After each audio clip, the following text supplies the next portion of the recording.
ഇത്രയും മാങ്ങയാണ് അതിനെടുത്തിട്ടുള്ളത്. ഞാനിന്ന് കശുമാങ്ങ കൊണ്ടൊരു ജ്യൂസ് ഉണ്ടാക്കാൻ പോവുകയാണ്. അപ്പോൾ നമ്മൾ കശുമാങ്ങ അടക്കാനായിട്ട് നമ്മൾ ഈ കശുമാവിൻ്റെ മൂട്ടി വന്ന് നോക്കിയപ്പോഴത്തേന് ഇത്രയും പഴം കിട്ടി. അപ്പോൾ ഇതിൻ്റെ മുകളിൽ കശുമാങ്ങ പഴങ്ങൾ ഇഷ്ടംപോലെ അത്യാവശ്യത്തിന് നിൽപ്പുണ്ട്. നമുക്ക് ജ്യൂസ് ഉണ്ടാക്കേണ്ട രീതിയിലുള്ള പഴങ്ങളെല്ലാം ഇതിൻ്റെ മുകളിലുണ്ട്. അപ്പോൾ ഈ പഴം അടത്തെടുത്തിട്ട് അരിഞ്ഞിട്ടിട്ട് ഒരു സ്പെഷ്യൽ കശുമാങ്ങ ജ്യൂസ് ഞാൻ ഉണ്ടാക്കുന്നുണ്ട്. അപ്പോൾ നമുക്ക് അങ്ങനെ മാങ്ങ അടക്കുന്ന പരിപാടിയിലേക്ക് പോവാം. അതുപോലെ തന്നെ തോട്ട ഞാൻ ഇവിടെ കൊണ്ട് സെറ്റ് ചെയ്ത് വെച്ചിട്ടുണ്ട്. തോട്ടയിട്ട് കശുമാങ്ങ എടുത്ത് നമുക്ക് ജ്യൂസ് ഉണ്ടാക്കി കുടിച്ച് നോക്കാം എങ്ങനെ ഉണ്ടാകുമെന്ന്. അപ്പോൾ നമുക്ക് കശുമാങ്ങ അടക്കുന്നതിലേക്ക് പോകാം.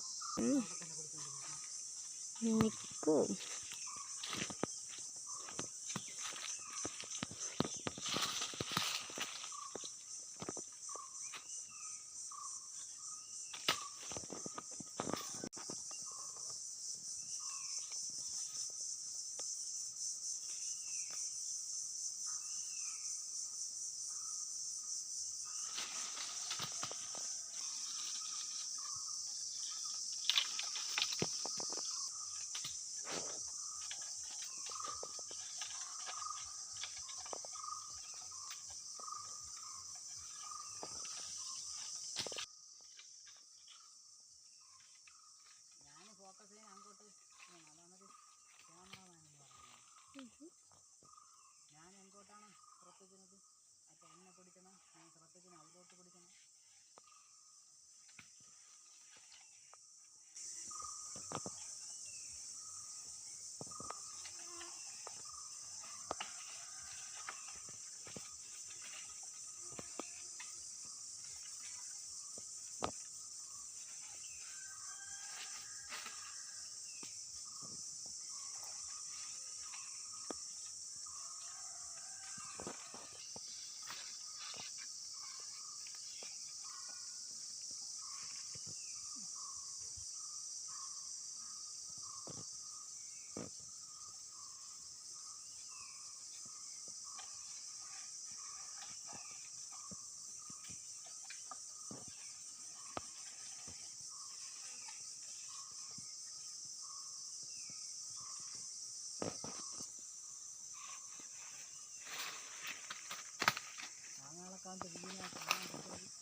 കാണാൻ പറ്റില്ല, ഇരുട്ടായിരിക്കും.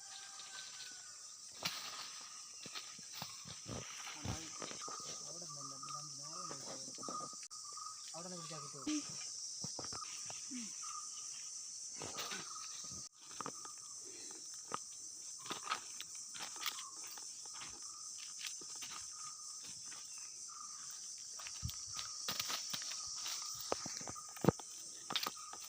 പല സ്ഥലങ്ങളിലായിട്ട് ഇങ്ങനെ നമ്മൾ അടത്തിട്ടത് പല സ്ഥലങ്ങളിലായിട്ട് കിടക്കുകയാണ്. അതിനെല്ലാം നമുക്ക് ഒരിടത്തായിട്ട് കൊണ്ട് കൂട്ടണം.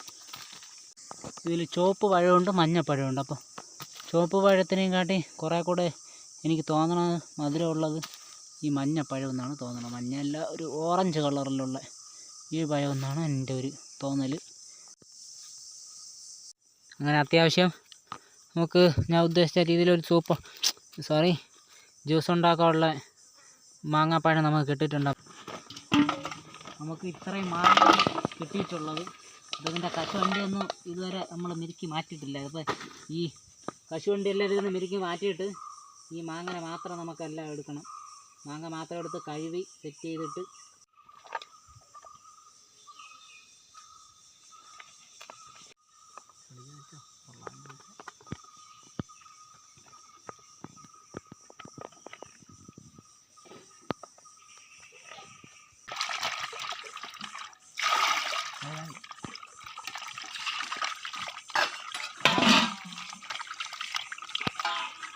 ഒരു പാത്രം എടുക്കാൻ നോക്കാം.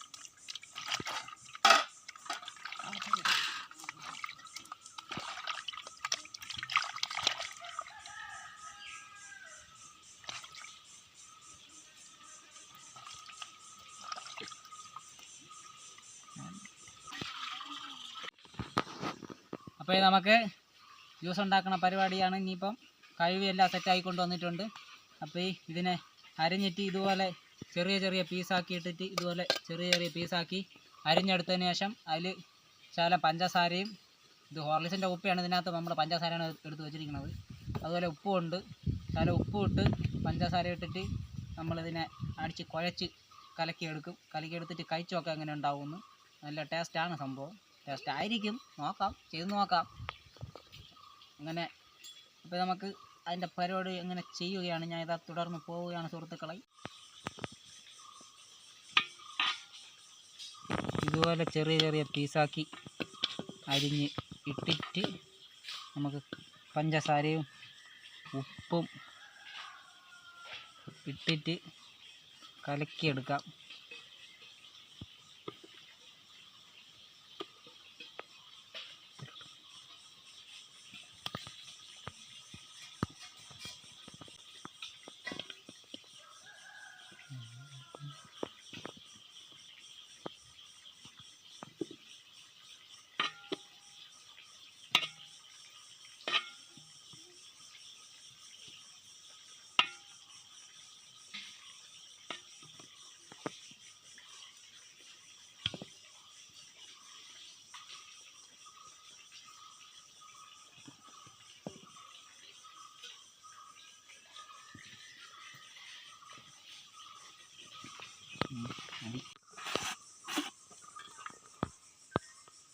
അപ്പോൾ നമ്മൾ ഇത്രയും മാങ്ങയാണ് അതിനെടുത്തിട്ടുള്ളത്. ഇത്രയും മാങ്ങ അരിഞ്ഞെടുത്ത് ഞാൻ അതിൽ ശകലം ഉപ്പിട്ട് കൊടുക്കാം.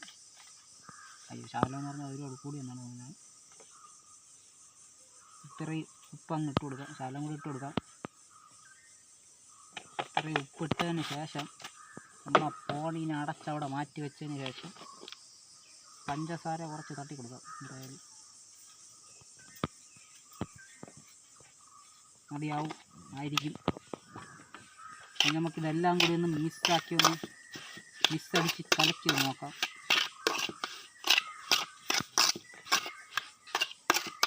ഞാൻ ജ്യൂസ് ഉണ്ടാക്കേണ്ട പ്ലാൻ ആയിരുന്നു.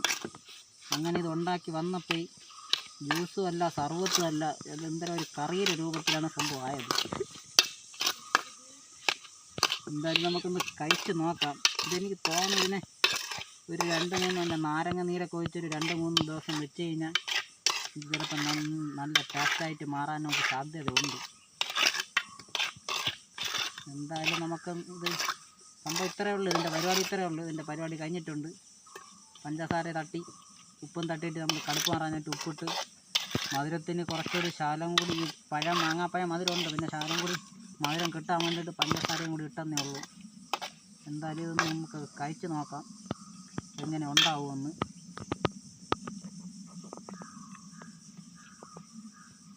നല്ല ടേസ്റ്റ് ഉണ്ടെന്ന് തോന്നുന്നു. നല്ല ടേസ്റ്റ് ഉണ്ട്, അത്യാവശ്യം ടേസ്റ്റ് ഉണ്ട്. എന്തായാലും കൊള്ളാം.